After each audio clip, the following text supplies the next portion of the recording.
আবু বকর সিদ্দিক রাদিয়াল্লাহু তাআলা এসে ডাকে রে বেলাল জমিনের মধ্যে পড়ে কাঁদে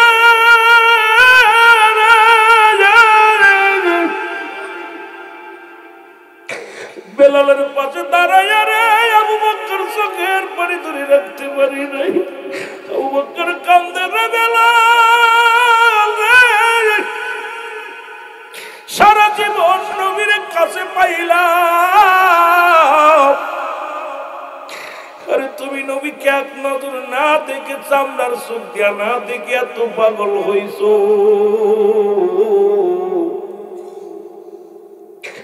এত পাগল হইছো রে বেলাল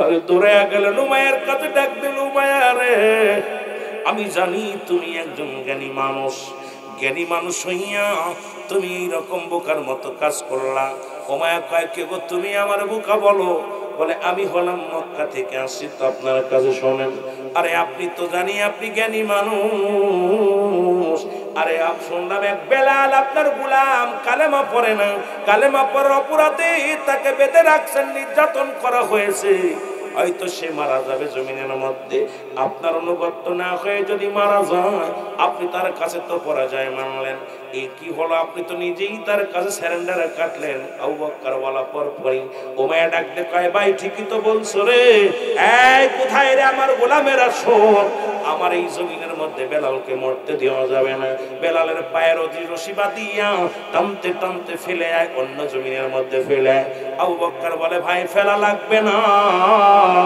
আমি যাব দেশে আর যদি আপনার এই বেলালকে যদি আমারে দিয়া দেন আমি নিয়ে যাব যদি মারা যায় পথের মধ্যে ফেলে রাখবো আর যদি বেঁচে যায় আমি নিয়ে ওরে একটা কর্মে লাগায় দিব কাজে লাগায় দিব উমাইয়া কয় যাও নিয়ে যাও কয় না তোমার গোলাম তুমি যেহেতু করাই করেছো টাকা দিয়ে নাও কিছু দিনার নাও দিনার দিয়া কিনে নিলেন হযরত আবু বকর সিদ্দিক রাদিয়াল্লাহু তাআলা এইবার যখন টাকা দিয়ে নিয়ে কিনে নিলেন কিনে আদায় আবু বকর হযরত বেলালের পায়ের রশি ছেড়ে দিয়েছে হাতের রশি ছেড়ে দিয়েছে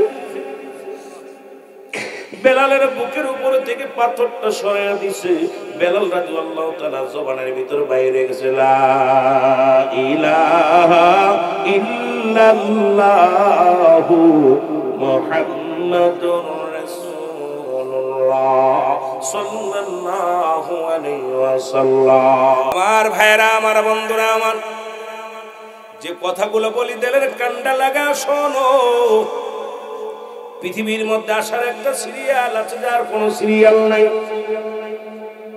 আর দুইটা টাইমে মানুষের মরণ হয় একটা হলো রাতের বেলা আর একটা হলো দিনের বেলা দিন শুরু করেছিলাম মৃত্যুবরণ করি নাই রাত্র শুরু করেছি এখনো মৃত্যুবরণ করি নাই এখন সকাল পর্যন্ত বেঁচে থাকবো কোনো গ্যারান্টি নাই কারণ সকাল পর্যন্ত আমি আপনি বাঁচবো কেউ বলতে পারি না যে কোনো মুহূর্তে মরণ আসতে পারে পরবর্তী সময় আপনার জন্য আমার জন্য কি নিয়ামত বয়ে আনতেছে আপনি নিজেও জানেন না কারণ আপনাকে আমাকে সকাল পর্যন্ত অপেক্ষা করতে হবে কি নিয়ামত আসবে রে মুসলমান এই জন্য সদা সর্বদাই মৌতের চিন্তা আমাদের অন্তরের ভিতরে সব সময় থাকার দরকার আছে কি না মরণের চিন্তা না থাকার কারণে মানুষগুলো নামাজ ছেড়ে দিছে রোজা ছেড়ে দিছে মানুষগুলো হজ ছেড়ে দিছে যাকাত ছেড়ে সব কিছু ছেড়ে দিয়ে ইচ্ছা মতো চলতেছে নামাজের প্রতি উদাসীনী ইবাদতের প্রতি উদাসীনী আমলের প্রতি উদাসীনী সব দিকে যেন কেন মানুষগুলো একটু উদাসীনী হয়ে গেছে মনে হয় আমরা চিরস্থায়ী মনে হয় আমাদের মরণ হবে না আমরা মনে হয় চিরস্থায়ী ভাবে দুনিয়ায় থাকবো আমার ভাইরা আমার বন্ধুরা আমার এই জীবন নয় এমন একটা জীবন আসবে যে দেশে গেলে মানুষের বিচার হয় যে দেশে গেলে মানুষের হিসাব হয় যে দেশে গেলে মানুষ আর কোনোদিন ফিরে আসে না সেই দেশটার নাম হলো কবর দেশ জোরে বলেন ঠিক কিনা আর এই যে জায়গা চলে গেছে এলাকার মানুষগুলো আর কোনোদিন আসবে না আর আসাও সম্ভব নয় আপনার থেকে মাত্র সামনে চোখের সামনে 10 হাত দূরে শুয়ে আছে 50 হাত দূরে শুয়ে আছে দুই চারটা বাড়ির পরে শুয়ে আছে, কিন্তু হাজার চেষ্টা করেও তাদেরকে আর ডাক দিলে কথা শুনবে না।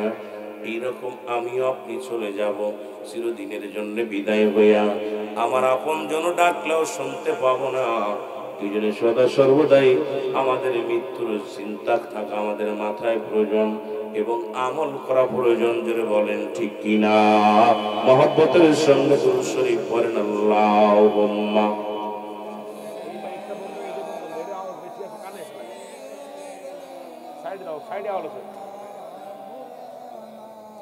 ওয়ালা আলি সাইয়্যিদিনা। মহব্বতে বলেন আল্লাহুম্মা সাইয়্যিদিনা মাওলানা মুহাম্মদ ওয়া আলা আলি সাইয়্যিদিনা।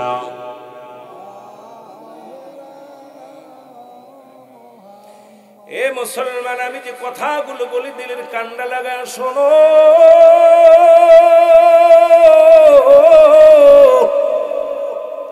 যেহেতু পৃথিবীর মাসের সবারই চলে যেতে হবে, হয় রাত্রে না হয় দিনে, জান্নাতের বাগান আসছে গুনাহ মাফের জন্য। এই জন্য মানুষের যদি বলছি দুইটা টাইমে মরণ, একটা হলো রাত, একটা হলো দিন। দিন শুরু করে শেষ করেছি, রাত শুরু করেছি, সবাই একটু খাস তওবা করেন। এখান থেকে যেন আল্লাহ আমাদের মাসুম বানায় বাড়ি ফিরে। সবাই তওবা করেন, আস্তাগফিরুল্লাহ রব্বি মিন কুল্লি যামবিন আতুবু ইলাইহি লা ইলাহা ইল্লাল্লাহু মুহাম্মাদুর রাসূলুল্লাহ সাল্লাল্লাহু আলাইহি ওয়াসাল্লাম।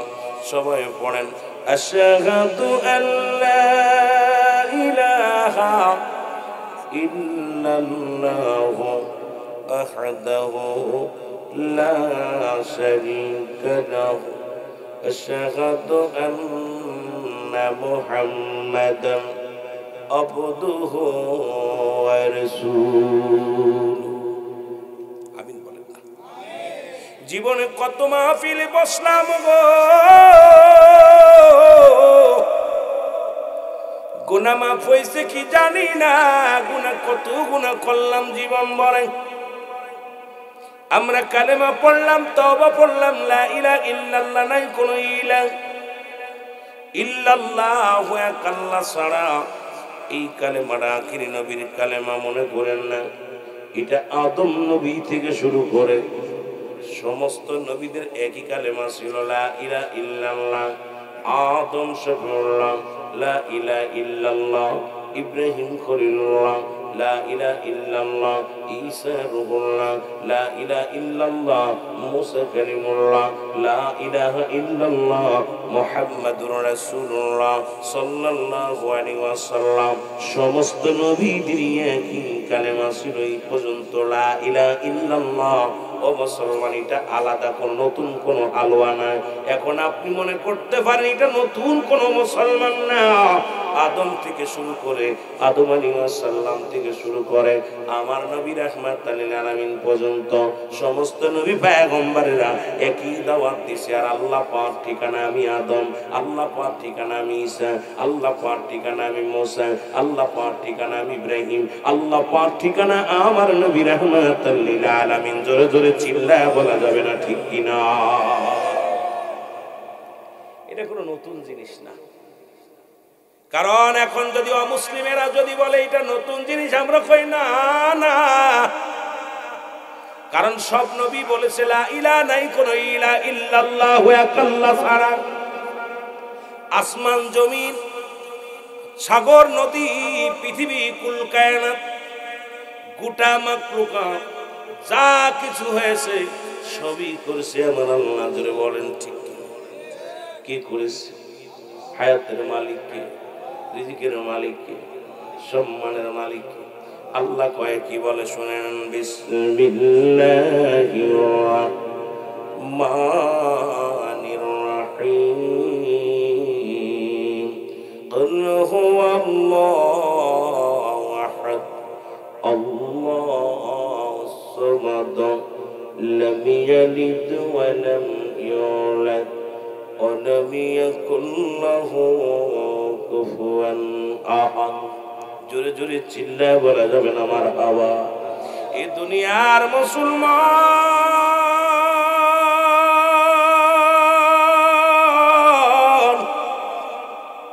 আল্লাহ বলে বান্দারে আমি আল্লাহ এক, আমি আল্লাহ এক।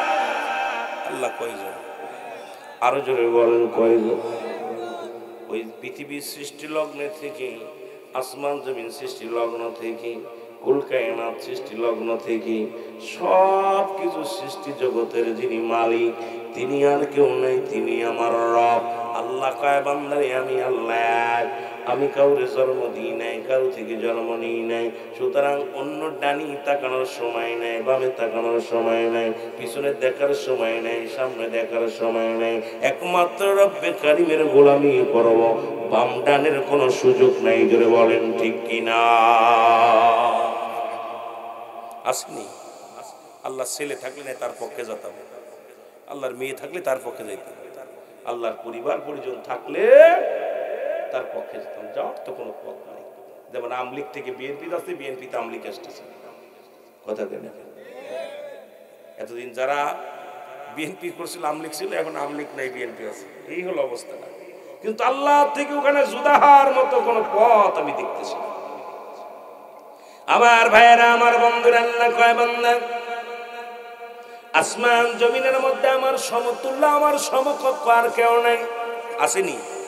যেমন দেশে আমলিকের সমকক্ষ দল আর একটা বিএনপি, বিএনপির সমমাননা আর একটা দল আমলিক, আর একটা দল। এইরকম কথার কথা বলতেছি বাবা বোঝানোর জন্য আপনাদের বলে যে আমি রাজনীতি করতে আসি নাই, আর রাজনীতি দলের নামও বলতে রাজি নয়, শুধু বোঝানোর জন্য। কিন্তু আল্লাহর সমবনা, আল্লাহর সমকক্ষ কোন পৃথিবীর মধ্যে কাউকে করে নাই। তাকে পাওয়ার জন্য অসংখ্য নবী রাসূল পাঠিয়েছে। আমার চিনানোর জন্য আমি কে, আমার অস্তিত্ব ধরো, ভালো করে তুলে ধরো। আমি নিরাকার, আমার কোনো আকার নাই, আমার কোনো মুসলমান শরীক নাই, আমার কোনো মুসলি নাই, পরিবার পরিজন নাই। আল্লাহ নিজে কয় বান্দা আমি কাউরে জন্ম দিই নাই, কারো থেকে জন্ম নিই নাই। আসমান জমিনের মধ্যে আমার সমতুল্য সমকক্ষ আর কেউ নাই। সারা পৃথিবী আমার আমার মুসলমান মুখাপেক্ষী, আমি কারোর মুখাপেক্ষীও না। হে মিয়া, কোথায় আছো? তাকায়া মেম্বারের দিকে তাকায় আছেন, এই মেম্বার না দেখলে আরেক মেম্বার দেখবো, চেয়ারম্যানের দিকে তাকায় আছেন, নালি এমপি দেখবো। কিন্তু আল্লাহ পাকের সবাই তাকায় আছে তার দিকে, সবাই আমরা তার মুখাপেক্ষী। জোরে বলেন ঠিক কিনা? কষ্ট হচ্ছে আপনাদের? পালানোর পথ আছে? কোনো পথ পাচ্ছি না। আমার ভাইয়েরা এগুলো নিয়ে গবেষণার মধ্যে পড়ে গেলেন হযরত বেলাল। সুবহানাল্লাহ। আমাকে বলছে যে সেটার দিকে আমার আলোচনা যেতে হবে না মুসলমান। যেহেতু আমি চেয়েছিলাম যেদিকে যাইতে, ওদিকে আমি মন ছেড়ে যেতে পারবো না। মাহফিল কমিটি ভাইয়েরা একটা নির্ধারিত একটা বিষয় আমাকে দিয়েছে। সেই বিষয়টা হলো বেলাল ইবনে রাবাহ, হযরত বেলাল রাদিয়াল্লাহু তাআলার জীবনে নিয়ে আলোচনা করার জন্য। এই জন্য আমি অন্যদিকে যাব না। অ্যারিস্টটল সক্রেটিস বলে নো দাই সেলফ, নিজেকে নিজে চিনতে হবে। মান রাফান নাফস, নিজের নফসকে চিনতে হবে। কালবুস সালিম, আত্মাটাকে প্রসিদ্ধ করতে হবে। এখন বেলালও নিজে চিন্তা করে আমি কে, আপনিও চিন্তা করেন আপনি কে, আমিও চিন্তা করি আমি কে। অ্যারিস্টটল সক্রেটিসের বই না পড়ে যদি কোনো ব্যক্তি দার্শনিক হওয়া সম্ভব নয়, কোনো জ্ঞানী হওয়া সম্ভব নয়, কোনো ইঞ্জিনিয়ার হওয়া সম্ভব নয়। উনি ওনার বইয়ের মধ্যে লিখলেন নো দাই সেলফ, নিজেকে নিজে চিনতে হবে, অন্যকে নয়। আজকে আমরা শুধু অন্যের পিছে দৌড়াইতেছি। কোন মৌলবী দোষটি ধরি, ও মৌলবী ভণ্ড, পিসে ভণ্ড, ও মৌলানা কাজ্জাব, ও মৌলানা বাটপার। কিন্তু তুমি কেরে মিয়া, ও মুসলমান শোনো। আর কুষ্টিয়ার লালন বলে বিখ্যাত যিনি একজন গায়ক, উনি বললেন নিজকে যদি নিজকে চিনতে পারো, অন্যকে চিনা যাবে। জোরে বলেন ঠিক কিনা?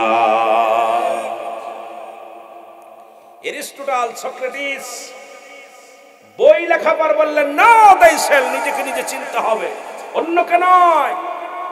আমার দেশের কিছু শিক্ষিত সমাজ শুধু ওই কান নিল চিলি, কানের পাশ দৌড়াইতেছে, কানটা দেখা চিলের পাশ দৌড়াইতেছে, শুধু চিল। কিন্তু কানে হাত দিয়ে দেখো কান আছে কিনা। অন্যদিকে তাকানোর সময় নাই। কেন আমাকে বানালো, কেন আমাকে দুনিয়ার মধ্যে পাঠাইলো, আমি কে, আমার দায়িত্ব কি, রব্বে কারীম আমারে কেন দুনিয়ার মধ্যে পাঠাইলো, এই কেন দিয়া জবাব হয় না, জবাবও পাওয়া যায় না, উত্তরও পাওয়া যায় না। একটু রাতের অন্ধকারে বয়া বয়া চিন্তা করে মন, তোমারে কেন আল্লাহ পাঠাইলো এই দুনিয়ার মধ্যে। পরে মুসা আলাইহিস সালাম একটা কথা আমার মনে পড়ে গেল। মুসা আলাইহিস সালাম যখন যাইতেছিলেন আল্লাহর দিদারে, পরে তিনজন ব্যক্তির সঙ্গে দেখা হয়ে গেল। তার মধ্যে একজন ব্যক্তি বলেছিল, মুসা, ওই মুসা রে, আমার তো হাত নাই, আমার তো পা নাই, আমি হইলাম একটা বিকি মানুষ, প্রতিবন্ধী মানুষ, আমার আল্লাহ আমারে কেন বানাইছে, কিসের জন্য বানাইছে, যদি শুনতে পারতাম সব চাইতে আমি খুশি হয়ে যেতাম। রব্বে কারীমের কাছে মুসা আলাইহিস সালাম দরখাস্ত করেছিল, আল্লাহ ওই একজন তিনজন ব্যক্তি তিনটা প্রশ্ন করেছে, তার মধ্যে একটা লোক অসহায় মানুষ, আমার মুসা নবী গো, তোমার রব্বে কারীমের কাছে জিগাইবা, আমার রব্বে কারীমের কাছে জিগাইবা, আমার তো হাত নাই, পা নাই, আমারে কেন আল্লাহ দুনিয়ার মধ্যে পাঠাইলো, আমার দিয়ে কোনো কাজে লাগবে নি, আমারে কোনো কাজে লাগাবিনি।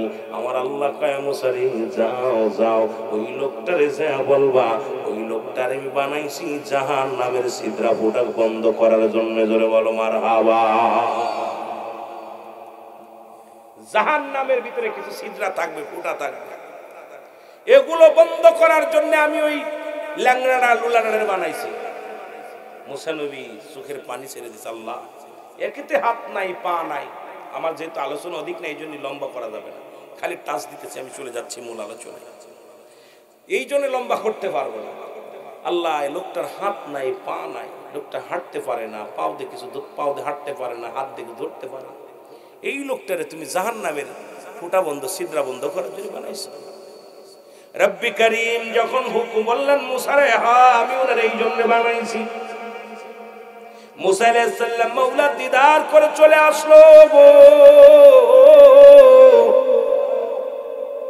এবার সাক্ষাৎ হলো, লোকটার সঙ্গে দেখা হয়ে গেল।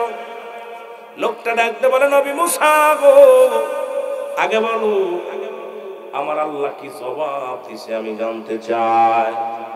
মুসা আলাইহিস সালাম বলে, ও প্রতিবন্ধী, তোর পা নাই, হাত নাই, তোর কি বলবো, বলতে আমার কষ্ট হয়। আল্লাহ রাব্বুল আমিন তোমারও বানাইছে একটা কাজের জন্য, সেটা হলো জাহান্নামের গায়ের মধ্যে কিছু ছিদ্রা থাকবে, কিছু ফোঁটা থাকবে, এগুলো বন্ধ করার জন্য তোমারে বানাইছে। প্রতিবন্ধী শুকরিয়া আদায় করে, আলহামদুলিল্লাহ, আমার জীবন ধন্য, তবু আমি খুশি হইলাম যে আমার আল্লাহ আমার একটা কাজে লাগাইবে। জোরে বলা যাবে না মারহাবা।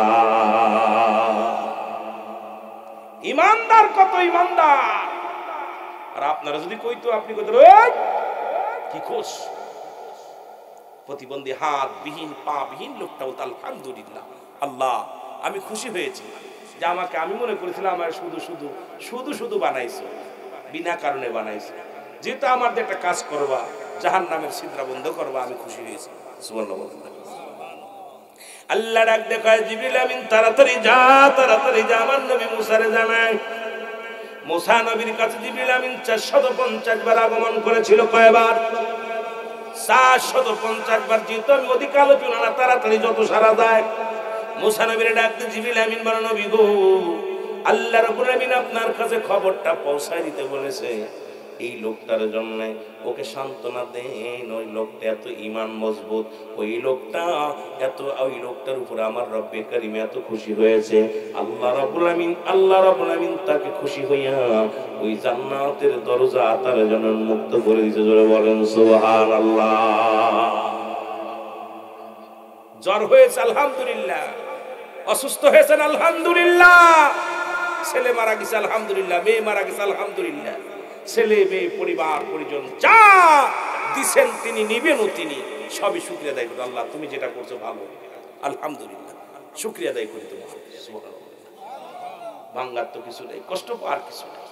একটা জিনিস হলে আমরা একবার ভেঙে পড়ি, মনে করি সব চলে গেছে। না, মারা গেছে, শুকরিয়া আদায় করো। আল্লাহ আমার আব্বাকে তুমি নিয়ে গেছো, ঈমানের সাথে যেন নিয়ে গেছো, আল্লাহ তাকে তুমি জান্নাত নসিব করো। আল্লাহ আমাকেও যদি নিয়ে যাওয়া, আল্লাহ তুমি শুকরিয়া আদায় করো আল্লাহর দরবারে। মারহাবা বলেন না? কথা কি বোঝেন? আর আমাদের দেশের মানুষ একটু হইলে আল্লাহ মানুষ পাইনি, খালি আমার দেশে না, আমার অভাব লাগায় রাখছে, আমারে কষ্ট দিচ্ছে, আমার দুঃখ দিচ্ছে, আমার জেলখানায় দিল, আমার হাসপাতালে দিল, দুষারোপ আল্লাহরে করে। সেরে কি গুনাহ, এমন কিছু গুনাহ করি, এমন কিছু পাপের কথা করি, বলে যা করলে আল্লাহ পাক কষ্ট হয়ে যায়। জোরে বলেন ঠিক কিনা? একটু মহব্বতের সঙ্গে দুরূদ শরীফ পড়েন। আল্লাহুম্মা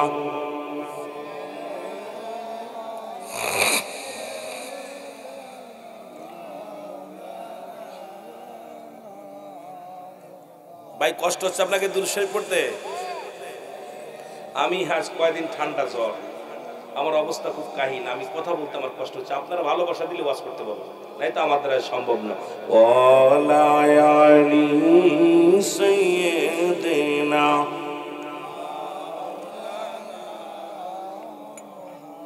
এ ভাইরা আমার, বন্ধুরা আমার, বেলাল রাদিয়াল্লাহু তাআলা তখন তো রাদিয়াল্লাহু তাআলা হয় নাই গো।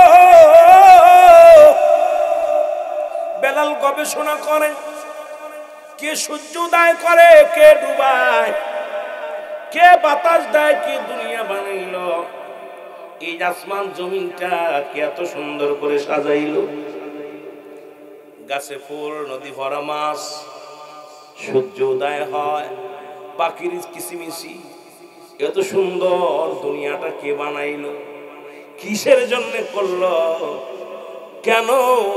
এই জবাবটা হযরত বেলাল খোঁজা শুরু করলো। আল্লাহ কে যেন ডাক দিয়ে বলে, বেলাল, এই সবের মূল হলো রব্বে করিম লা ইলাহা ইল্লাল্লাহ রাসূলুল্লাহ, জোরে বলেন সাল্লাল্লাহু আলাইহি ওয়াসাল্লাম, জোরে বলেন মারহাবা। বেলাল বাবাকে ডাক দিয়ে বলে, বাবা, এগুলো কে বানাইলো, কিসের জন্য? কে সূর্য ডুবায়, কে সূর্য উদয় করেন, কে রাত নামায়, কে দিন নামায়, কে দুনিয়ার মধ্যে এই আকাশ বাতাস চন্দ্র সূর্যের মালিক কে? বলে এগুলোর মালিক আমাদের কমান্ডার, যিনি নেতা, উনি আমাদের সব কিছুর মালিক। বলে বাবা গো, আপনার মালিক কে? আমার মালিক উনি। বাবা গো, আমার মালিক কে? তোমার মালিকও আমি। মুসলমান জিত আমার মালিক, তোমার মালিক বর্তমানে আমি।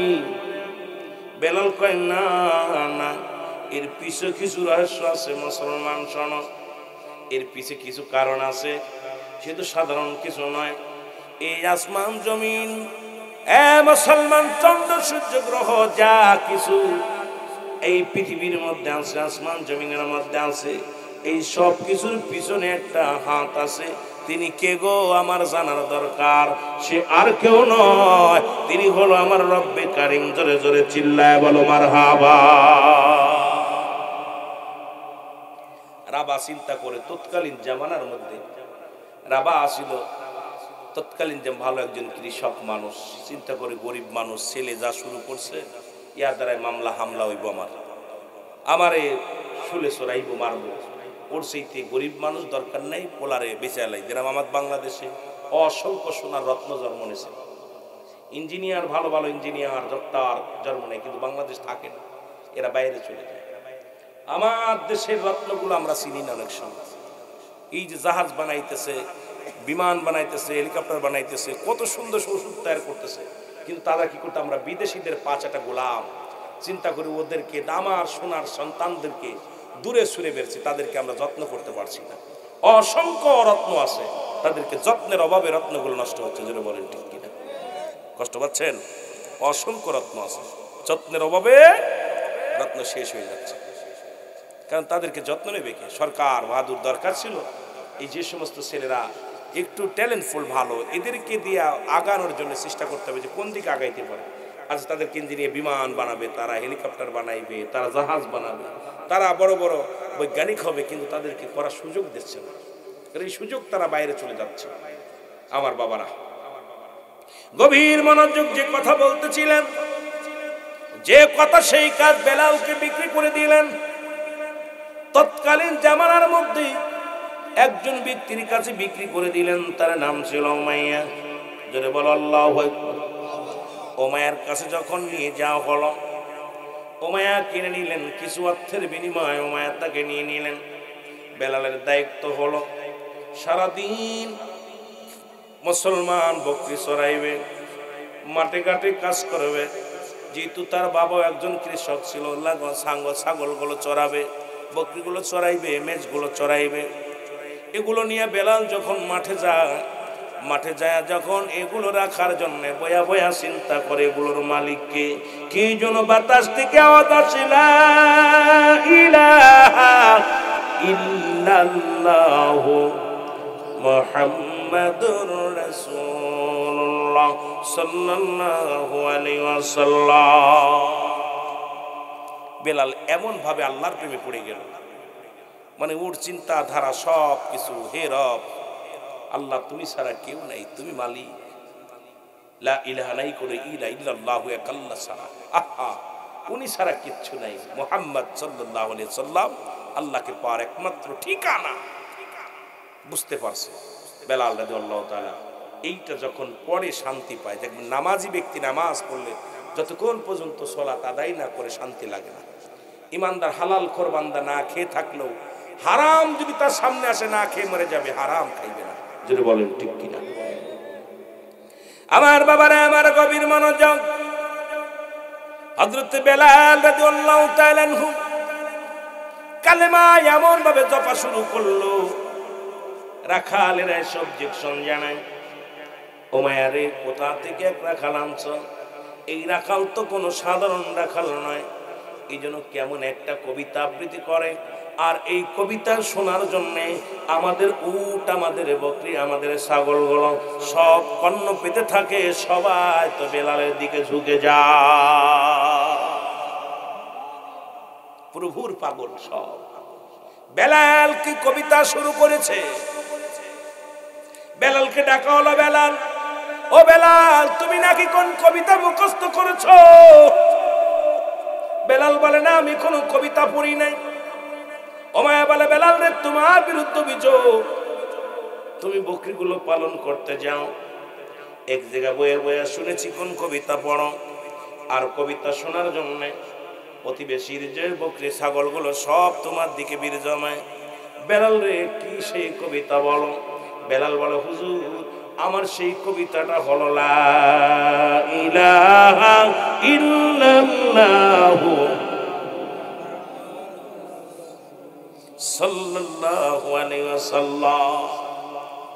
এইরকম কালেমা যদি আনতে হতো, আমার বিশ্বাস আপনাদের এই যে ফুলগড় এই উপজেলার মধ্যে, এই জমিনের মধ্যে আপনার আমার মন বলে 2-4টি লোক ইমানদার পাওয়া বড় কষ্ট হয়ে যেত। বেলালের মতো যদি ইমান আনতে হতো, সাহাবীদের মতো যদি নির্যাতন সহ্য করতে হতো, আমার রাসূলুল্লাহ কম সহ্য করেন নাই। নবীজি ওই কালেমার জন্য রক্ত ঝরেছে, গা দিয়ে রক্ত ঝরেছে। রাসূলুল্লাহ কালেমা পড়তে পড়তে যখন শহরে যাইতেন দাওয়াত দেওয়ার জন্য, দুষ্ট কাফেরদের সন্তানদের লেলিয়ে দিতেন আবু জেহেল, গায়ের মধ্যে পাথর ছুঁড়ে মারত। এই পাথরগুলো খাইয়া রাসূলুল্লাহর গা দিয়ে রক্ত জমিনের মধ্যে বাইরে বাইরে পড়ত। নবীজি বিনয় বিনয় বলতো, মক্কা মদিনার ছোট ছোট বালকেরা রে, মক্কার ছেলেরা রে, আবার মারিস না, আমি নবী সইতে পারি না। ওরে পাগল বলতো, তোমার সবাই ছেলেরা বলতো তোমাকে মারলে মজা পায়। তুমি যখন কান্দো, তুমি যখন বিনয় বিনয় কান্দো, রব্বে কারিমের দরবারে কান্দো, আমরা খুব মজা পাই। আমার নবী কয়, যদি মজা পাস তাহলে তোরা বড় পাথর নয়, ছোট ছোট পাথরগুলো মেরে মজা মিটা, কিন্তু বড়গুলো মারিস না, এটা আমি সহ্য করতে পারি না। কত কষ্ট নবীজি কালেমা আর দাওয়াত দেওয়ার জন্য। এইরকম কি আপনারা একদিন হয়েছে? একদিন যদি হতো, ধর তোর কালেমার দাওয়াত, গ্রাম ছেড়ে পালাইতে। আমার নবী কত কষ্ট করেছে ইসলামের জন্য।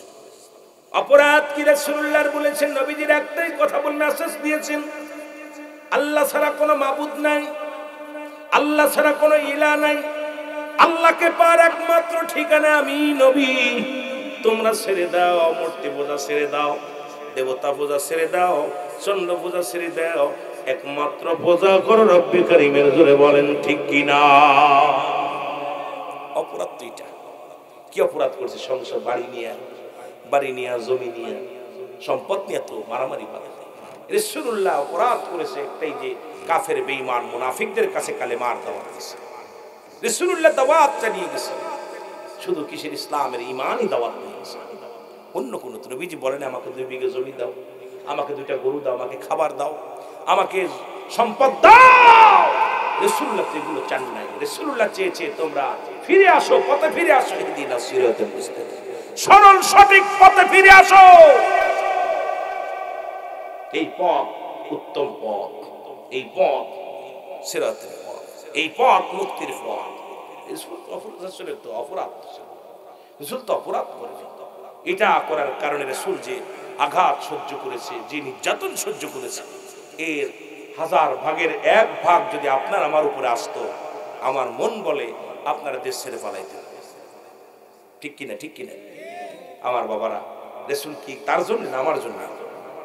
নবী কয় হায়াতি খায়রুল লাকুম, আমার হায়াতের জিন্দেগিটা আমার উম্মতের জন্য কল্যাণ স্বরূপ। ও দুনিয়ার মানুষ শোনো, রাসূলকে আমাকে দুনিয়ার মধ্যে আল্লাহ পাঠাইলো আমার উম্মতের জন্য। উম্মতের সঙ্গে কথাবার্তা বললাম, উম্মতের সঙ্গে চলাফেরা করলাম, উম্মতের সংসার যেমনি করে আমি এমনি করলাম। যেদিকে তাকাইবেন রাষ্ট্রের দিকে তাকাইবেন নবী, সংসারের দিকে তাকাইবেন নবী। মুসলমান কোন দিকে তাকাইবেন? যেদিকে ব্যবসা করবেন সেদিকে তাকাইবেন নবী, যেদিকে তাকাইবেন শরীয়ত, তরিকত, হাকিকত, মারিফাত, যেদিকে তাকাইবেন সেদিকেই নূর ও আলা নূর, রাহমাতাল লিল আলামিন। জোরে বলেন ঠিক কিনা? কোন দিক থেকে সরাবেন? রাসূলুল্লাহকে সব দিক থেকে হায়াতি খায়রুল লাকুম। নবীর হায়াতের জিন্দেগিটা উম্মতের জন্য একটা মডেল, উম্মতের জন্য একটা দিক নির্দেশনা। কেমনে সংসার করতে হবে, কেমনে রাষ্ট্র পরিচালনা করতে হবে, কেমনে ব্যবসা করতে হবে, কেমনে স্বামী স্ত্রীর হক আদায় করতে হবে, কেমনে পরিবার পরিজনের হক আদায় করতে হবে, কেমনে নামাজ পড়তে হবে, কেমনে রোজা রাখতে হবে, কেমনে হজ করতে হবে, কেমনে যাকাত দিতে হবে। নবীজি স্বামী হিসেবেও ছিল পৃথিবীর মধ্যে শ্রেষ্ঠ, রাষ্ট্রনায়ক হিসেবেও ছিল শ্রেষ্ঠ, ব্যবসায়ী হিসেবেও ছিল শ্রেষ্ঠ, পৃথিবীর মধ্যে কৃষক হিসেবেও ছিল শ্রেষ্ঠ। নবীজি গুণে মানে সব থেকে শ্রেষ্ঠতা ছিলেন, যার সঙ্গে অদ্বিতীয় আর কেউ নাই। ধরে বলেন ঠিক কিনা? কোন দিকেই তাকে, সব দিক থেকে উম্মতের জন্য সব। আমার বাজারেরা গভীর মনোযোগ। যদিও সেই নবীকে নিয়ে কিছু কটাক্ষ কথা বলে, কিছু পাগলেরা নবীকে নিয়ে আবোল তাবোল কথা বলে, আমি মনে করি এরা পাগল ছাড়া কোনো আলেম না। যদি আপনি বলতে পারেন হুজুর এমন কথা বলেন, হ্যাঁ এই জন্য বলি, কারণ আমার রাসূল মাটি কাটছে, আমার নবী মাটি টানছে, আমার নবী বকরি চড়াইছে।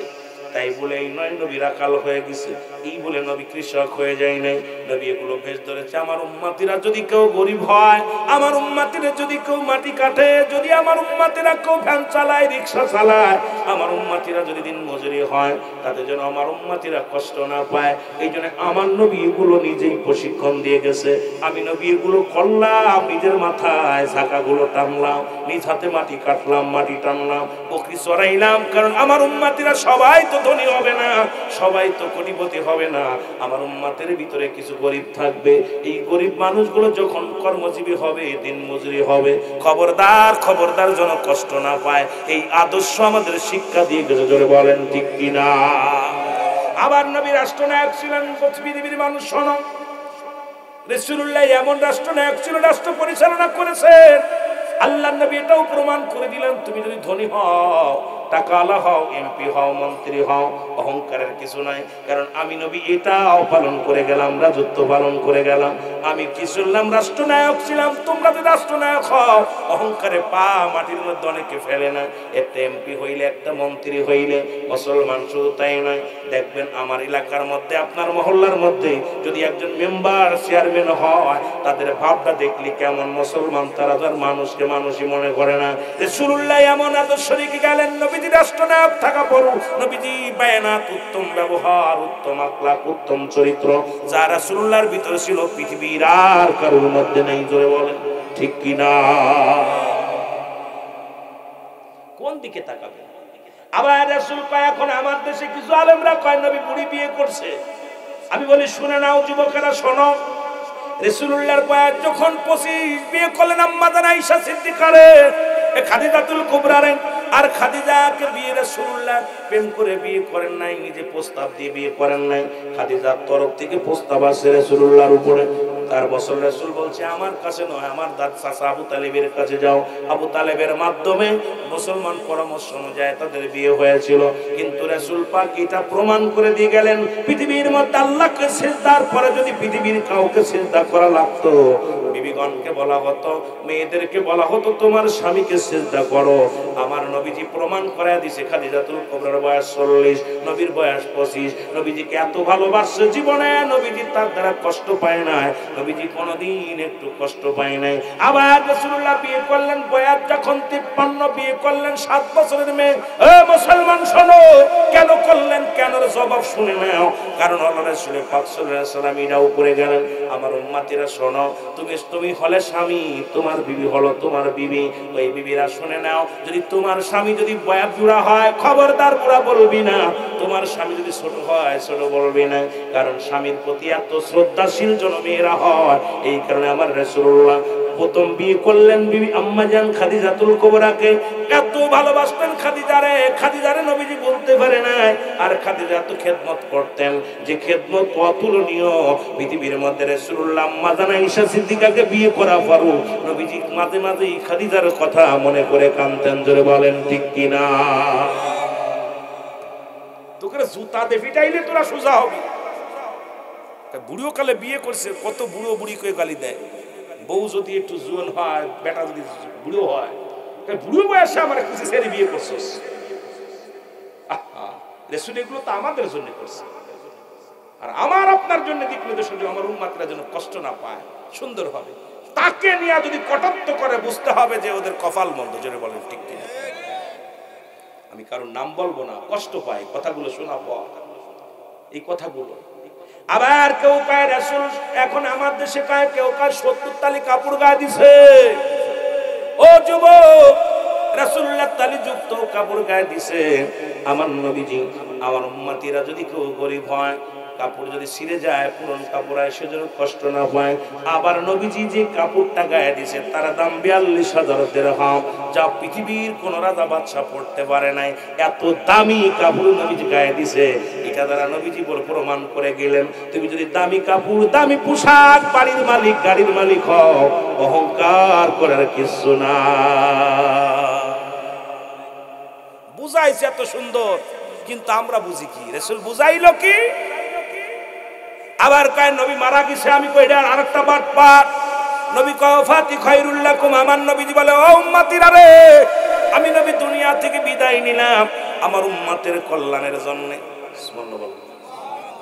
দেখেন না, দুইটা নবীজি আসছেও কল্যাণের জন্য, গেছেও কল্যাণের জন্য। কিন্তু আমাদের কপাল পুরা, দুই পাতা পইরা ব্যঞ্জন বর্ণ স্বরবর্ণ দিয়ে আমি মাঝে মাঝেই বলি যে ক্লাস 1-এও যা আছে, ডিগ্রি মাস্টার্স তো তাই আছে, পড়ার ধারণ বদলে গেছে।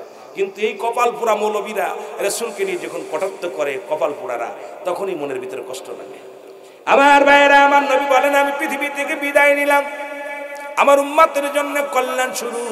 কারণ যখন কোন উম্মত কোনো ভালো কর্ম করে, আমি নবীর সঙ্গে সঙ্গে আল্লাহর দরবারে প্রশংসা করি, আল্লাহ অমুক গ্রামে অমুক ব্যক্তি তোমার গোলাম, তোমার নামাজ পড়ে, রোজা রাখে, জিকির করে, আমি নবী প্রশংসা করি আল্লাহর দরবারে। আবার কোন উম্মত যদি গুনাহের কাজ করে, সঙ্গে সঙ্গে আমি নবী আল্লাহর দরবারে ইস্তেগফার করি, ক্ষমা চাই বান্দা উম্মতের জন্য। জোরে বলেন মারহাবা। সব কিছু রাসূলুল্লাহ জীবনী চরিত্র নিয়ে আলোচনা করলে এত মজা, সব দিক থেকে আমি এগুলো লোককে একটু যদি রিসার্চ করেন, রিসার্চ করলে দেখবেন একটা মিনিটও আপনি আমার রাসূলকে নিয়ে করতে পারবেন। যে রাসূলের জীবন চরিত্র নিয়ে একটু গবেষণা করেন। জীবন চরিত্র নিয়ে গবেষণা করলে আপনি বুঝতে পারবেন যে আমি রাসূলকে, আমার রাসূল কিসের জন্য? আমার রাসূল তো আমার আপনার কল্যাণের জন্য, মঙ্গলের জন্য সবকিছু করছে। তার তো নিজের চিন্তা করে নাই। আমি তো নিজের চিন্তা করি, বাড়ির চিন্তা করি, গাড়ির চিন্তা করি, বিবির চিন্তা করি, সম্পদের চিন্তা করি, রাসূল তো উম্মতের চিন্তা করতে সদা সর্বদা। জোরে বলেন ঠিক কিনা? আরো জোরে বলেন ঠিক কিনা? আমার ভাইরা, আমার বন্ধুরা, বেলাল, আমি ওদিকে নয়, মেলার সময় চলে গেল। বেলাল রাদিয়াল্লাহু তাআলা আনহু, ও যুবক, উমাইয়া বলে, বেলাল রে, তুমি নাকি কোন কবিতা পড়েছো? বলে, না, কোনো কবিতা নয়, আমি কবিতা পড়েছি। লা ইলাহা ইল্লাল্লাহু মুহাম্মাদুর রাসূলুল্লাহ। জোরে বলেন সাল্লাল্লাহু আলাইহি ওয়াসাল্লাম। নবী প্রেম সুধা পান কর সবে মনবে, দনা যত না জুরাইবে। জোরে বলেন মারহাবা। এ দুনিয়ার মুসলমান,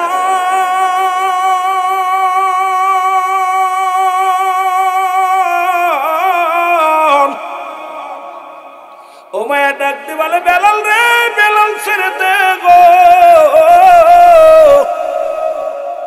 ওই কালেমা ছেড়ে দাও, বেলাল ছেড়ে দাও। বেলাল রে, আমি তোমার মালিক, তোমার হুকুম দিলাম, আমি তোমার সব। বেলাল ডাকতে বলে, হুজুর, আপনার মালিককে কয় আমি, এই জমিনের মালিককে বলে আমি, সব কিছুর মালিককে আমি। উমাইয়া ডাকতে কয়, বেলাল, তোমার মালিককে, তোমারে খাওয়াই কে? কয়, আমার আল্লাহ। বেলাল রে, তোমারে বাঁচায় রাখছে কি? আমার আল্লাহ। বেলাল রে, এই পৃথিবীর সব কিছুর মালিক কে রে? বেলাল। বেলাল বলে, সব কিছুর মালিক আমার আল্লাহ। উমাইয়া কয়, বেলাল রে, তুমি ভুল করেছো রে বেলাল, আমি তোমার মালিক, আমি তোমারে করাই করেছি, আমি তোমাকে কিনে আনছি, সুতরাং সব কিছুর মালিক তোমার আমি মালিক রে বেলাল। বেলাল কয়, না না, এই সব কিছুর মালিক আমার একজন, আমার আল্লাহ। জোরে জোরে চিল্লায়া বলা যাবে না সুবহানাল্লাহ? এরে উমাইয়া বিলালকে নির্যাতন শুরু করে দিছে রে। বেলালের গায়ের মধ্যে খাবার, প্রথমে খাবার বন্ধ করে দেওয়া হলো গো, বেলালকে খানা বন্ধ করে দেওয়া হলো। কিন্তু বেলালের আরো স্পিরিট বাড়ছে। এমনও যুবক আছে রে বাবা, সামনে মাহে রমজান মাস, দেখবেন দুইটা চাউল খেয়ে রোজা রাখে, চাউল খেয়ে ইফতার করে, রোজা ভাঙ্গে না। আবার এমনও কিছু হারাম খোর আছে, টাকা পয়সার অভাব নাই কিন্তু রোগও নাই, রোজা রাখে না। কিন্তু এমনও পাগল আছে রে, এই শীতের দিনে কাপড় নাই, ঠান্ডা পানি দোজু করে মসজিদে জামাতে চলে যায়। আর এমনও কিছু নাফরমান আছে, কাপড় চোপড়ের অভাব নাই, তবু আল্লাহর আযান দিলে, মসজিদে আযান দিলে মুনাফিকটার চোখে ঘুম আসে। জোরে জোরে বলেন ঠিক কিনা? আর একটু জোরে জোরে চিল্লায়া বলা যাবে না আল্লাহু আকবার? এ দুনিয়ার মুসলমান,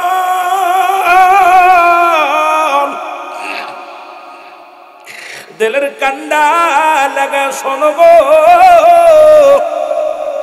হযরত বেলালকে খানা বন্ধ করে দিল। বেলালের জবান থেকে কালেমা সরাতে পারে না। বেলাল শুধু কালেমা পড়ে, ইল্লাল্লাহ ও ইল্লাল্লাহ লা ইলাহা। কালেমার পাগল হয়ে গেছে বেলাল। বেলালকে মারে চাবুকের আঘাত শুরু হলো। বেলালকে মারতে মারতে সমস্ত গায়ের মধ্যে বেলালের দাগ বানায় ফেললো। বেলালের গায়ের চামড়া গুলো চাবুকের সঙ্গে উঠে যায়। একটা বাড়ি মারে বেলাল কান্দে, বেলাল এত কষ্ট সহ্য করে রো মুসলমান, গভীর মনোযোগ। বেলাল কান্দার ডাকতে বলে, আমার মালিক,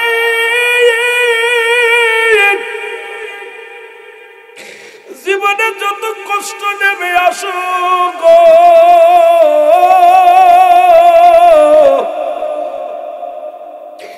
আল্লাহ আল্লাহ, আমি যেন তোমারে না বলি, আমি যেন তোমারে না বলি। বেলালের গায়ের উপরে চাবুক চলে, আর বেলাল চোখের পানি ফেলায় ফেলা কান্দার বলে, মুসলমান গভীর মনোযোগ, বেলালের কান্না জমিনের মধ্যে নিষ্ঠুর পাষাণ্ডরে দিলে কোনো মায়া নাই। উমায়ার চাবুক চলে, উমায়ার চাবুক চলে, গোলামের উপরে চাবুক চলে। আর বেলাল রাদিয়াল্লাহু তাআলা ডাকতে বলে, কালেমার মালাটা পড়ছি আমি, যত পারো যন্ত্রণা দাও গো তুমি, বলো যত পারো যন্ত্রণা।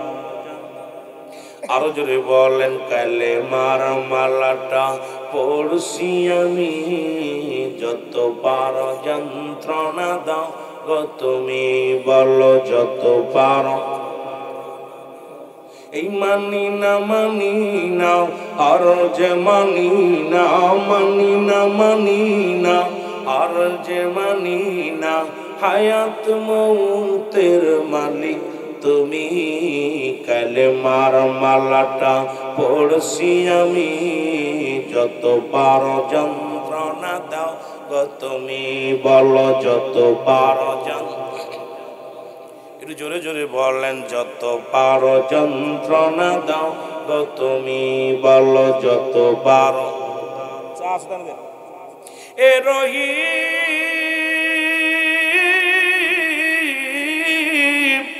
এ রহমান, আমার জীবনের মালিক তুমি, বলো আমার জীবনের মালিক। এই কালেমার মালাটা পড়ছি আমি, যত পারো যন্ত্রণা দাও গো তুমি, বলো যত পারো।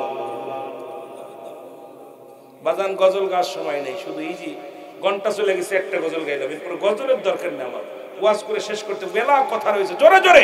কালেমার মালাটা পড়ছি আমি, যত পারো যন্ত্রণা দাও গো তুমি, বলো যত পারো।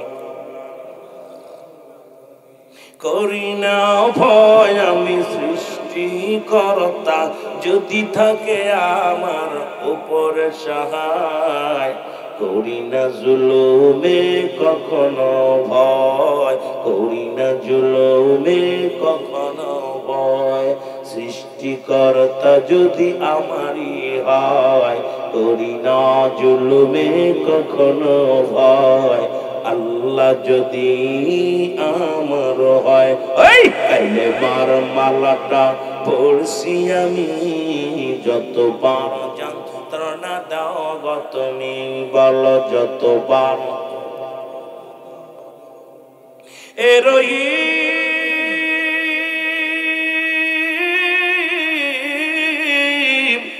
এ রহমান, আমার জীবনের মালিক তুমি, বলো আমার জীবনের। এই কালেমার মালাটা পড়ছি আমি, যত বড় যন্ত্রণা দাও গো তুমি, বলো যত বড়। এ দুনিয়ার মুসলমান,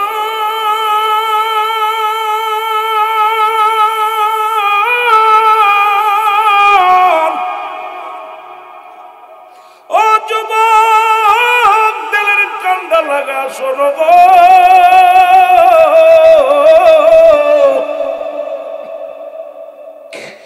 বেলালকে মারিয়া জমিনের ভিতরে ফেলে রাখলো, তেজি ঘোড়ার পিছে বান্ধিয়া বেলাল কি মরু প্রান্তরে টানা হলো। বেলাল তবু জবান থেকে কালেমা ছাড়ে নাই, বেলালের জবানের মধ্যে চলে আহা আহা দাহা। উমাইয়া ঘোষণা করে দিল, বেলালের হাতে পায়ে রশি দিয়ে বাঁধো, যতক্ষণ পর্যন্ত মৃত্যুবরণ না করবে ওই বেলালের হাতের রশি কেউ ছাড়বে না, পায়ের রশি কেউ ছাড়বে না। বেলালের বুকের উপরে পাথর চাপা দিয়ে দাও। বেলালের বুকের উপরে পাথর চাপা দিয়ে হলো, ওরে হযরত বেলাল এই পাথর কাটা বুকের উপরে লইয়া অজর নয়নে কান্দে আর ডাকতে বলে, রব্বে কারীম, আমি জীবনের ভয় করি না, মরণের ভয় করি না রে আল্লাহ, আমার জবান থেকে যেন মধুর কালেমা না যায়। ওরে রব্বে করিম, আমি যেন মরণের ভয়ে তোমার কালেমা যেন হারায় না ফেলি। কালেমার আওয়াজ জবান দিয়ে বাইর হয়ে যায়, জোরে জোরে চিল্লায় বলা যাবে না সুবহানাল্লাহ। আমার ভাইরা, আমার বন্ধুরা, বেলাল জমিনের মধ্যে পড়ে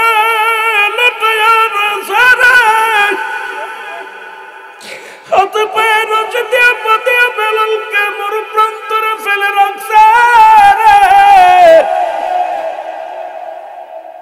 এই রে সোনার বেলাল, অপরাধ কি রে? অপরাধ নবীকে ভালোবাসা, অপরাধ ছিল আল্লাহর গোলামি করা রে।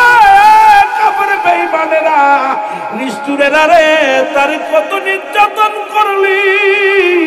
আজ পর্যন্ত এই বাহিনী বেঁচে আছে জমিনের মধ্যে। তারা ইসলাম যারা কালেমা পড়ে তাদের উপরে আঘাত করে, জোরে বলেন ঠিক কিনা? বড় কষ্ট। অপরাধ কি? কালেমা। অপরাধ কি? আল্লাহকে ভালোবাসা। অপরাধ কি? রাসূলকে ভালোবাসা। সে তো কারোর পাকা ধানে মই দেয় নাই। বেলাল তো কারোর জমি জমা দখল করে নেই নাই। বেলাল তো কারোর সম্পদ নষ্ট করে নেই। বেলালের অপরাধ, আল্লাহ তুমি মহান, তুমি মালিক, তোমাকে পাওয়ার একমাত্র ঠিকানা নূরের নবী নূরওয়ালা মুহাম্মদুর রাসূলুল্লাহ সাল্লাল্লাহু আলাইহি ওয়াসাল্লাম। যারা বলেন ঠিক কিনা? এটাই ছিল অপরাধ। কিন্তু দুষ্টরা মানতে পারে নাই। আজও পর্যন্ত অমুসলিমেরা মুসলমানদের বন্ধু না। তারা কখনো চায় না মুসলমান নামাজ পড়ুক, মুসলমান কালেমা পড়ুক, মুসলমান ইসলাম প্রচার করুক, এটা চায় না। তারা আমাদের শত্রু। কিন্তু আমরা হিন্দুরা, আমরা মুসলমান ভুলে গেছি। কেউ দিতেছি তাদের মন্দির পাহারা, কেউ দিতেছি তাদেরকে নিরাপত্তা, কেউ দিতেছি তাদেরকে বুকের ভিতর টেনে নিতেছি। এ মুসলমান! হিন্দু কখনো বন্ধু হয় না। হিন্দু ও মুসলিম, খ্রিস্টান, বৌদ্ধ কোনদিন মুসলমানদের বন্ধু হতে পারে না। তারা চিরশত্রু। তারা কখনো আপনার মঙ্গল কামনা করতে পারে না। রাসূলের কাছে যাইতেন, রাসূলের আলেম বসে আছে, নবীজি কে আসসালামু আলাইকা, হে রাসূল তোর মৃত্যু হোক। আপনারাও এরকম সালাম দেয়, অমুসলিমেরা সালাম দেয় আসসালামু আলাইকা। আপনি মনে করতে আরে মুসলমান মনে হয় সালাম পারে না, হিন্দুরা পারে। কিন্তু কখনো তারা আমাদের কল্যাণ কামনা করে না। তারা চায় মুসলমান জাতি শেষ হয়ে যাক, জোরে বলেন ঠিক কিনা? কিন্তু আমার দেশের কিছু মাথা মোটা গরু খা মৌলবী এগুলোর ষড়যন্ত্র করতেছে। এই গরু খা মৌলবীর মাথার ভিতরে ঢুকছে।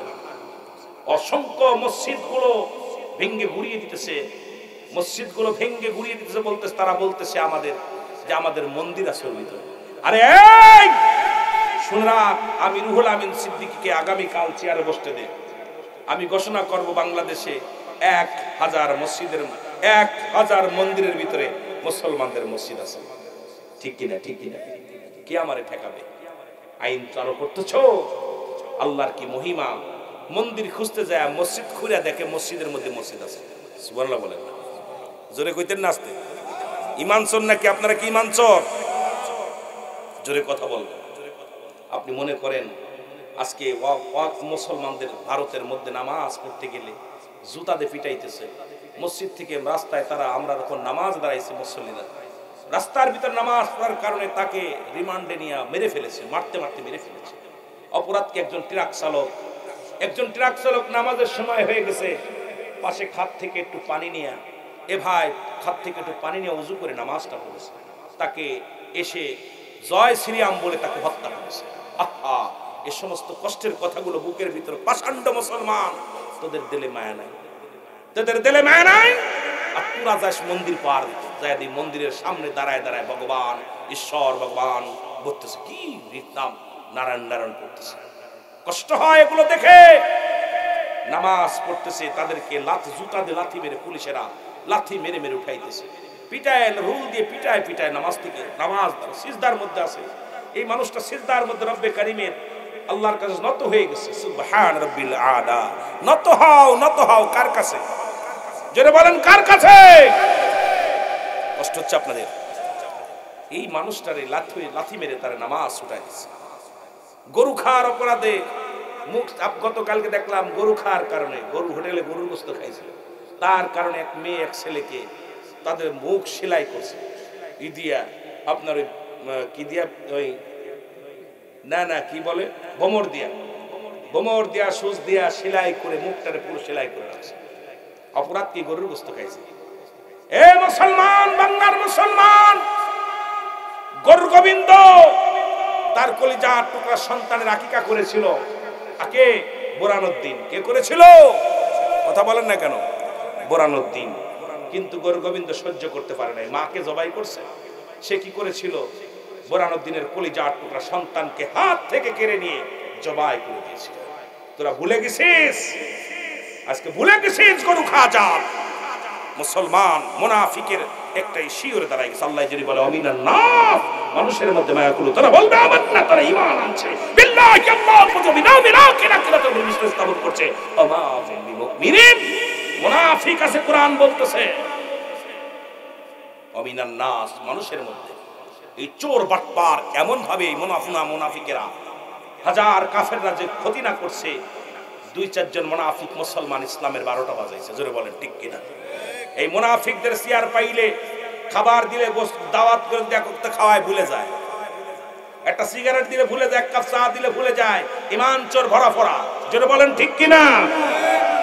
কষ্ট হয়। এ মুসলমান, সুন্নি তৌহিদি জনতা জাগতে হবে, আর ঘুমানোর সময় নাই।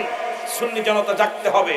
রাসূলুল্লাহর আদর্শের উপর আঘাত আসে, আমার নবীর উপর আঘাত আসে, ইসলামের উপর আঘাত আসে, কালেমার উপর আঘাত আসে, সাহাবীদের উপর আঘাত আসে। এখনো যারা ঘুমাইতেছে, আমি মনে করি এরা সবচেয়ে বড় মুনাফিক। জোরে বলেন ঠিক কিনা?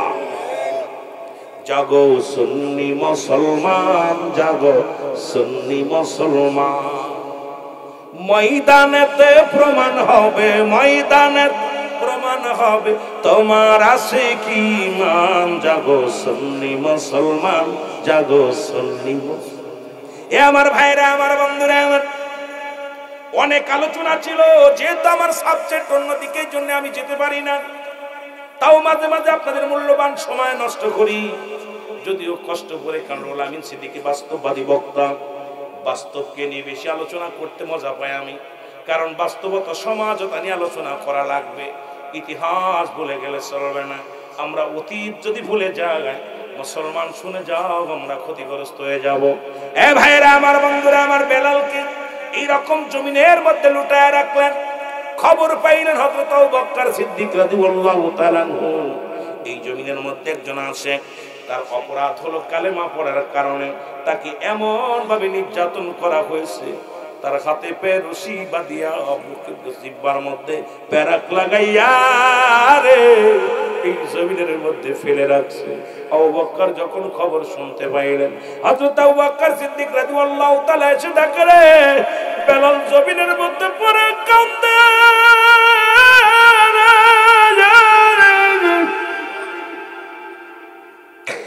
বেলালের পাশে দাঁড়াইয়া রে আবু বকর চোখের পানি ধরে রাখতে পারি নাই।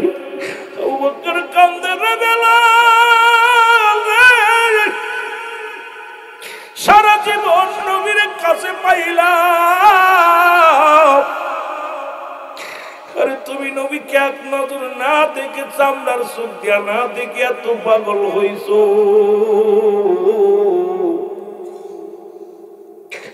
এত পাগল হইছো রে বেলাল। আরে দৌড়াইয়া গেলেন উমাইয়ার কাছে, ডাক দিল, উমাইয়া রে, আমি জানি তুমি একজন জ্ঞানী মানুষ, জ্ঞানী মানুষ হইয়া তুমি এইরকম বোকার মতো কাজ করলা। উমাইয়া কয়, কে গো তুমি? আমার বোকা বলো। বলে, আমি হলাম মক্কা থেকে আসছি, তো আপনার কাছে শোনেন। আরে আপনি তো জানি আপনি জ্ঞানী মানুষ। আরে শুনলাম এক বেলাল আপনার গোলাম কালেমা পড়ে না, কালেমা পড়ার অপরাধে তাকে বেঁধে রাখছেন, নির্যাতন করা হয়েছে, হয়তো সে মারা যাবে জমিনের মধ্যে। আপনার অনুগত্য না হয়ে যদি মারা যায়, আপনি তার কাছে তো পরাজয় মানলেন। এই কি হলো? আপনি তো নিজেই তার কাছে স্যারেন্ডার কাটলেন। আবু বকর বলা পরপরই উমাইয়া ডাকতে কয়, ভাই ঠিকই তো বলছো রে। এই কোথায় রে আমার গোলামেরা? শোন, আমার এই জমিনের মধ্যে বেলালকে মরতে দেওয়া যাবে না। বেলালের পায়ের রশি বাঁধিয়া টানতে টানতে ফেলে আয় অন্য জমিনের মধ্যে ফেলে। আবু বকর বলে ভাই ফেলা লাগবে না, আমি যাব দেশে, আর যদি আপনার এই বেলালকে যদি আমারে দিয়ে দেন আমি নিয়ে যাব, যদি মারা যায় পথের মধ্যে ফেলে রাখবো, আর যদি বেঁচে যায় আমি নিয়ে ওরে একটা কর্মে লাগায় দিব, কাজে লাগায় দিব। ও মা কয় যাও নিয়ে যাও, কয় না তোমার গোলাম, তুমি যেহেতু করাই করেছো টাকা দিয়ে নাও, কিছু দিনার নাও, দিনার দিয়া কিনে নিলেন হযরত আবু বকর সিদ্দিক রাদিয়াল্লাহু তাআলা নিয়ে। এইবার যখন টাকা দিয়ে নিয়ে কিনে নিলেন, কিনে আদায় আবু বকর তো হযরত বেলালের পায়ের রশি ছেড়ে দিয়েছে, হাতের রশি ছেড়ে দিয়েছে, বেলালের বুকের উপরে থেকে পাথরটা সরাইয়া দিছে। বেলাল রাদিয়াল্লাহু তাআলা জবানের ভিতর বাইরে গেছে লা ইলাহা ইল্লাল্লাহু মুহাম্মাদুর রাসূলুল্লাহ সাল্লাল্লাহু আলাইহি ওয়াসাল্লাম। এ আমার ভাইরা, আমার বন্ধুরা, হযরত আবু বকর সিদ্দিক রাদিয়াল্লাহু তাআলা ডাকতে কয় বেলাল, বেলাল রে তুমি কার জন্য পাগল?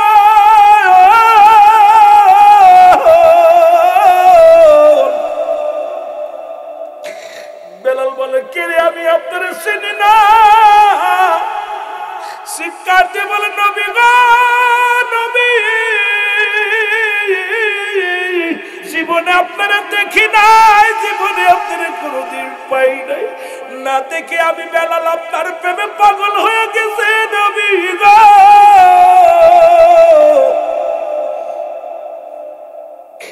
আবু বকর বলে বেলাল রে আর টেনশন নাই, চিন্তা নাই, আমি তোর নবীর কদমে নিয়ে যাব। বেলাল বলে আবু বকর রে জলদি লও, জলদি লও, আমি ওই কদমের পাগল হয়েছি, ওই কদমে লইয়া যাও।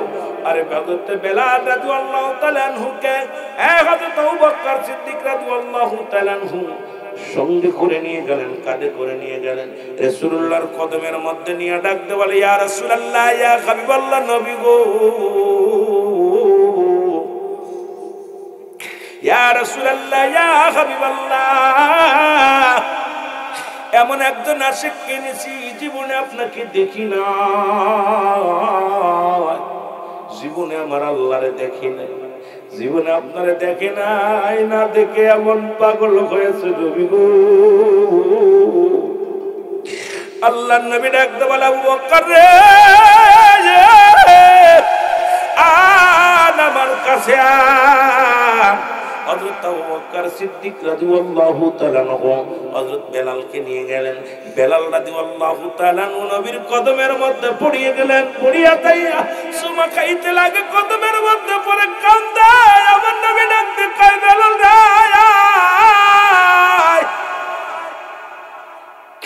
ওই বেলালকে বুকের মধ্যে নবীর টান দিয়া দেখেন বেলালের সমস্ত গায়ের মধ্যে ক্ষত বিক্ষত, পুরো গায়ের মধ্যে রক্ত, ক্ষত বিক্ষত। আমার নবী ডাকতে বলে বেলাল রে আয়। বেলাল বলে নবী গো, হাজারো যন্ত্রণা, হাজারো মার, হাজারো কষ্ট আমার কিছু মনে হয় না, আপনার কদম মোবারক পাইয়া আমি বেলাল সব ভুইলা গেছি। জোরে বলেন সুবহানাল্লাহ। আমার দয়াল নবী বিহনে আমার মায়ার নবী, এ আপন বলতে কেহ নাই জগতে আমার। একটু মহব্বতে বলেন আমার দয়াল নবী বিহনে আমার মায়ার নবী, এ আপন বলতে কেহ নাই জগৎ। ওরে ভেবে দেখি আমি সবই মিশে, ভেবে দেখি আমি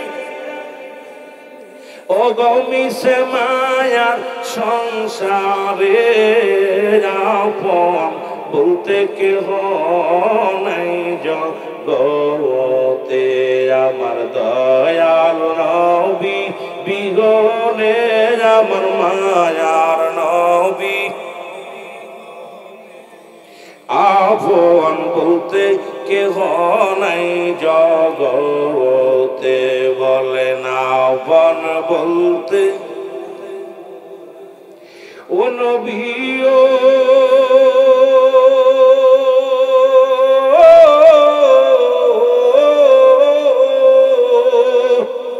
এই ফুলগড়বাসী আপনার প্রেমে হইয়া দিওয়ানা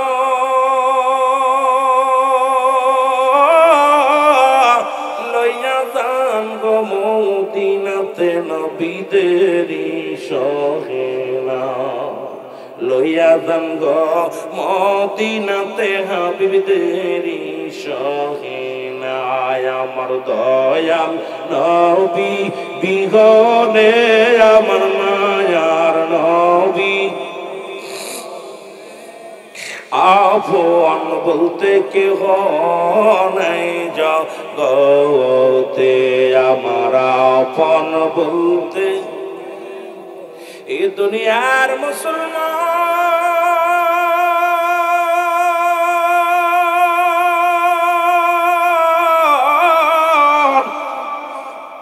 রাহমাতুল লিল আলামিন ডাকতে বলে বেলাল রে আমি নবীর কদমের মধ্যে আছি বেলাল রে কালেমা পড় নবীজি কালেমা পড়ায়া দিছে বেলাল রে লা ইলাহা ইল্লাল্লাহ সাল্লাল্লাহু আলাইহি ওয়াসাল্লাম আশহাদু আল্লা ইলাহা ইল্লাল্লাহ وحده لا شريك له أشهد أن محمدا عبده ورسوله জোরে বলেন মারহাবা রাসূলুল্লাহ কালেমা পড়ায় দিয়েছে সাক্ষ্য দিয়ে দিয়েছে বেলাল সাক্ষ্য দেয় রাসূলুল্লাহর সঙ্গে আমার নবী ডাকতে বলে বেলাল রে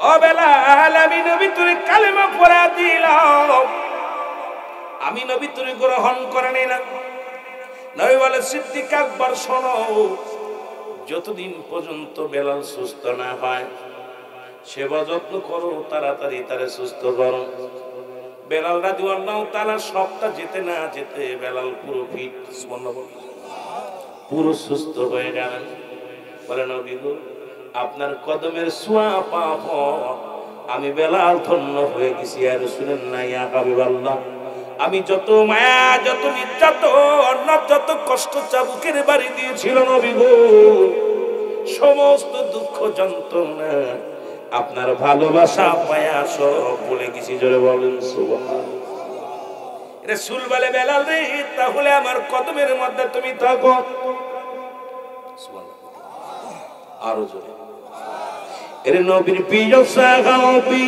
হযরত আবু বকর সিদ্দিক বলা নবীর প্রিয় সাহাবী ওরে ভালোবেসে শুইল পাশে ভালোবেসে শুইল পাশে যায় সে তাই দেখো না মদিনা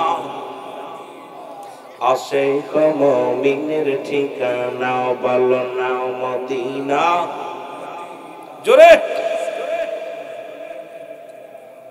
কালো হাবশি বেলাল ভালোবাসলো ওই নবীকে ও বলো কালো হাবশি বেলাল ওরে ইসলামের প্রথম মুজিন বানাইলেন রব্বানা মদিনা আশিক মুমিনের ঠিকানা বলো না মদিনা আশিক মুমিনের ঠিকানা এই দুনিয়ার মুসলমান শোনো কেমন নবী ছিল গো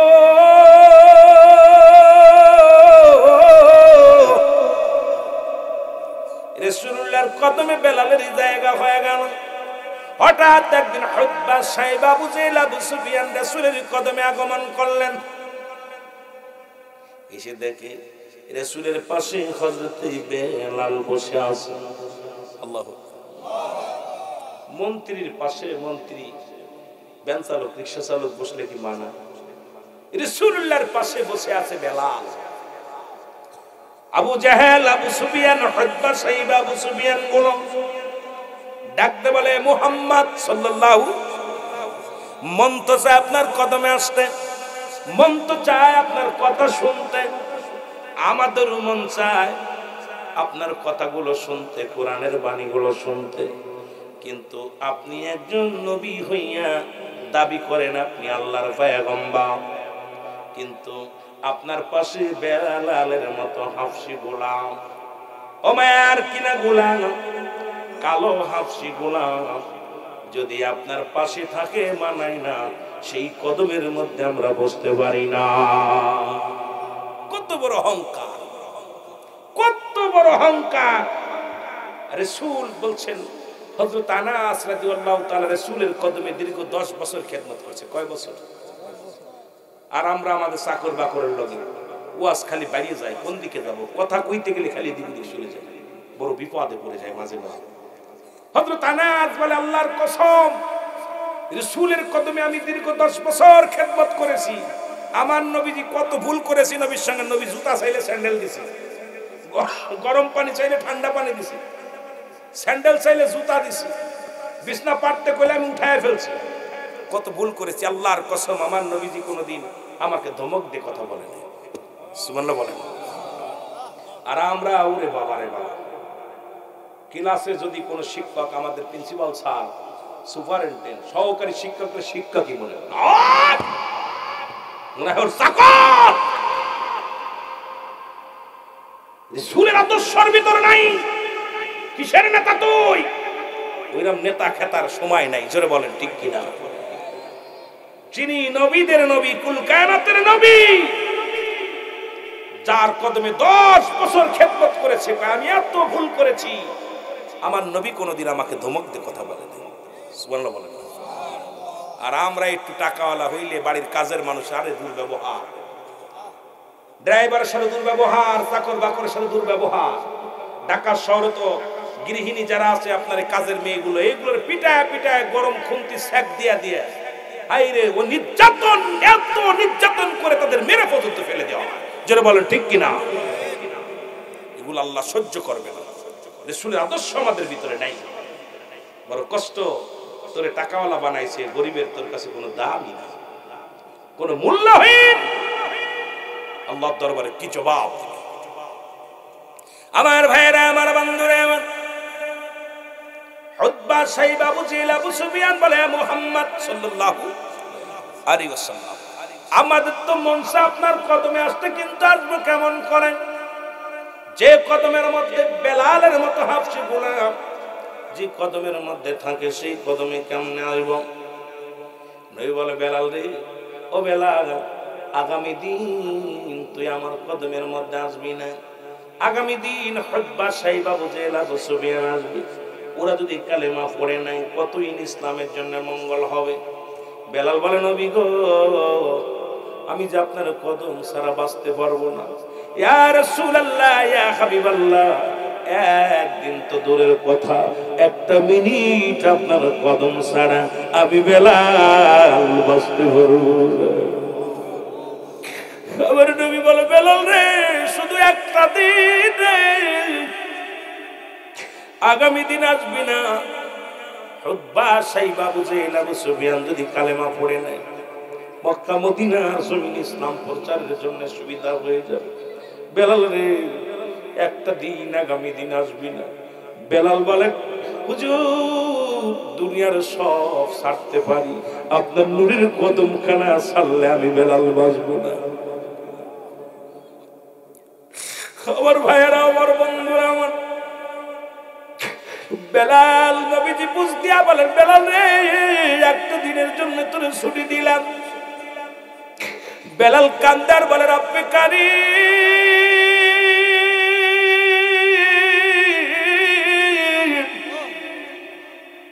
ও রব্বি কারীম, যদি মানুষের হাতে ঈমান থাকতো দুনিয়ার মানুষ আমার ঈমান দিত না। যদি দুনিয়ার মানুষের কাছে যদি হায়াত থাকতো দুনিয়ার কোন মানুষ আমারে হায়াত দিত না। আমি নিগ্রহ হাফসি গোলাম হওয়ার কারণে আল্লাহ তোমার হাতে হায়াত, তোমার হাতে ঈমান থাকার কারণে আমি বেলাল ঈমান পেয়েছি, হায়াত পেয়েছি। যদি দুনিয়ার মানুষের হাতেই দুইটা জিনিস থাকতো দুনিয়ার কোনো মানুষ আমারে ঈমানও দিত না, হায়াতও দিত না। জোরে বলেন ঠিক কিনা? হায়াত যদি মানুষের হাতে থাকতো, আমাদের দেশের মন্ত্রী, আমাদের দেশের এমপি সাহেব হায়াত গুলো কিনে কিনে বাস্তা ভরে দিত, বড় বড় গোডাউন বানায় বানায়।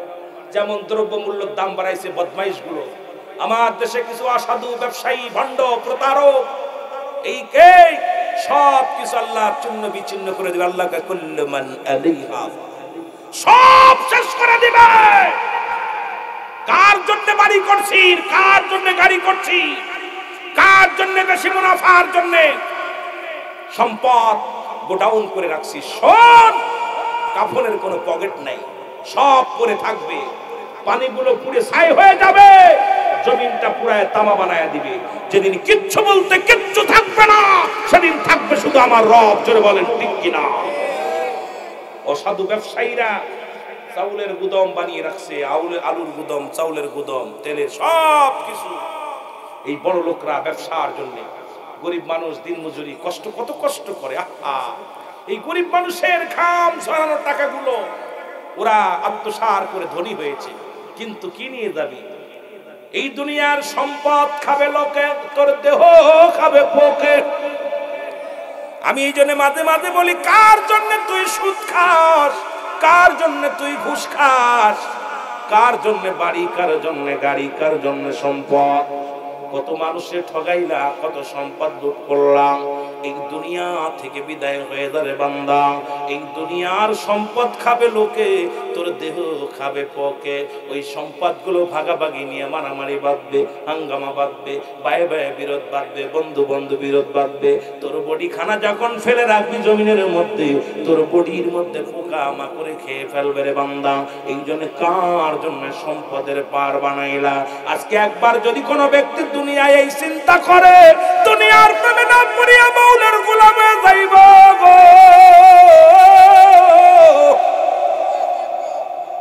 কারণ আমি আপনি বাড়ি গাড়ি যাই করেছি সব ছেড়ে চলে যেতে হবে। ও যুবক, ছেড়ে দে, ছেড়ে দে, ছেড়ে দে। ওই তো হয়তো ধনী মানুষ হলে একটু দামি কাপড়, গরিব হলে একটু নরমাল কাপড়। তাই তো বাদশা সেকেন্দার আফসোস করে বলেছিল, বাদশাহ ফকির হ্যায় সবকো একই ঠিকানা। বাদশা সেকেন্দার বলতেছিল, দুনিয়ার মানুষ, আমি বাদশাহ ফকির, মারা গেলে একই 3.5 হাত কাপড়, 3.5 হাত কবর। বাদশা সেকেন্দার বলতেছিল, হুজুর, আমি যেদিন মারা যাব, মারা যাওয়ার পর আমার কবরে দেওয়ার আগে কাফনের মধ্যে মুড়াইবি, কাফনের মধ্যে মুড়াইয়া আমার এই হাতখানা, দুটি হাত কাফনের বাইরে শীত করে রেখে দিবি, মানুষ দেখব। বা উজির বলে, হুজুর, আপনি মারা গেলে কাফনের কাপড়ের বাইরে যদি হাত রাখা হয়, মানুষগুলো বলবে আপনি জুলুম করেছেন, জালিম বাদশা, এই হাতখানা বাইরে রেখে বুঝির খাজনা চান। বাদশা সেকেন্দার বলে, বুঝির রে, না না, আমার বাড়ির অভাব নাই, গাড়ির অভাব নাই, এই দুনিয়ার মধ্যে আমার অলংকারের অভাব নাই, স্বর্ণের অভাব নাই রে। আমি বাচ্চা সেকেন্দার সন্ন্যতে এসেছিলাম, সন্ন্যতে বিদায়। আমার প্রজারা যেন দেখে দুনিয়া ছেড়ে দেয়। আর এত বাড়ি থাকতে, এত গাড়ি থাকতে, এত সম্পদ থাকতে আমি কিছু নিয়ে যেতে পারলাম না। আমার প্রজারা যেন দুনিয়া ছেড়ে দেয়, এই দুনিয়া ছেড়ে দিয়ে মৌলার প্রেমে পড়ে যায়। বাদশাহ ফকির হ্যায় সবকো একই ঠিকানা। কত আলোচনা, আলোচনার মধ্যে শুধু বাড়িয়ে যায় বাবা। আপনার কিনে একটা দিন আমি বলতে পারবো না, যদিও মন চায় এরকম 10টা রাত যদি আপনাদেরকে নিয়ে বসতে পারি কিছু দিতে পারবো। আমার ভাইয়েরা, আমার বন্ধুরা, আমার হযরত বেলাল বলে, রব্বি কারিম গো,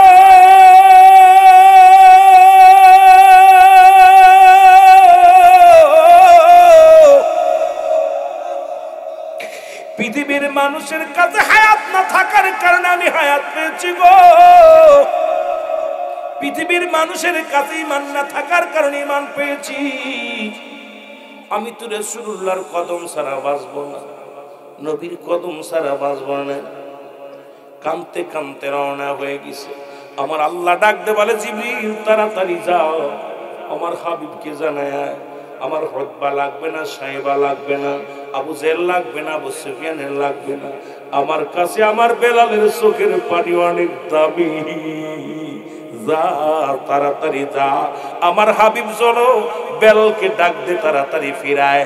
আমার বেলাল তো হার্ট ফেল করে মারা যাবে নবীর বিহনে, নবীর সঙ্গে এমন প্রেম করেছে রে আমার বেলাল, এই বেলাল যদি আজকে বাড়ি ফিরে যায় রে, বেলাল বাঁচবে না রে, তাড়াতাড়ি যা। আমার হাবিব রে বল, আমার আবু জেল, আবু সুফিয়ান সাহেবা কারণ লাগবো না, আমার বেলালের চোখের পানি আমি মাওলা সহ্য করতে পারি না। জোরে জোরে চিল্লায় বলা যাবে না মারহাবা। সুন্নিয়াতের প্রচারের স্বার্থে ভিডিওটি লাইক, কমেন্ট ও বেশি বেশি শেয়ার করুন। আমাদের সাথে থাকুন।